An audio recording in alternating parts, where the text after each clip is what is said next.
রাতে বাচ্চারা কান্না করলে মাথায় হাত রেখে একটি আয়াত 7 বার পড়ুন।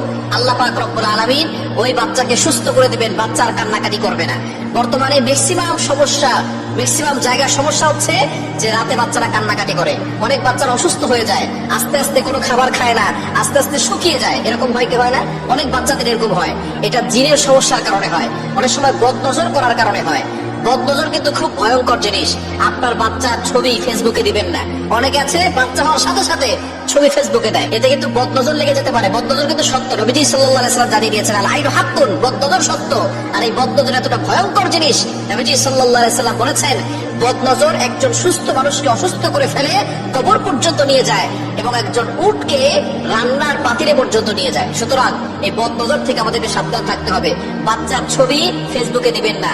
যে আসবে তাকে বাচ্চাকে দেখে বলবেন মাশাআল্লাহ বলেন, মাশাআল্লাহ বলেন।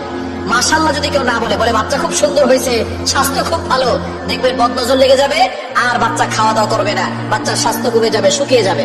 সুতরাং এরকম যদি আপনি মা হয়ে আপনার সন্তানকে দেখতে না চান, তাহলে আপনি অবশ্যই আপনার বাচ্চাকে যে দেখতে আসবে তাকে মাশাআল্লাহ বলতে বলবেন। এবং যদি বাচ্চা শুকিয়ে যায়, রাতে বেশি কান্না করে, তাহলে একটি আয়াত বাচ্চার মাথায় হাত রেখে পড়বেন, আয়াতুল কুরসি একটি আয়াত। পবিত্র কোরআনুল কারীমের 3 নম্বর পারার 1 নম্বর পৃষ্ঠার 8, 9, 10, 11, 12 নম্বর লাইনগুলোতে সূরা বাকারা 255 নম্বর আয়াত, এই আয়াতটি আপনি 7 বার পড়বেন। বাচ্চার মাথায় হাত রেখে 7 বার পড়বেন, এরপরে 7 বার করে ফু দিয়ে দিবেন। দেখবেন বাচ্চার কান্নাকাটি বন্ধ হয়ে গেছে এবং বাচ্চার বদনজর লাগলে সে বদনজর কেটে যাবে। তার যদি কোনো জিনের আক্রমণ থাকে, জিনের আসর থাকে, সেটা কেটে যাবে এবং আস্তে আস্তে বাচ্চা সুস্থ হবে ইনশাআল্লাহ। এই আমল করে যদি আপনি কার্যকর পেতে চান, এবং তাহলে কিন্তু আপনাকে নামাজ পড়তে হবে।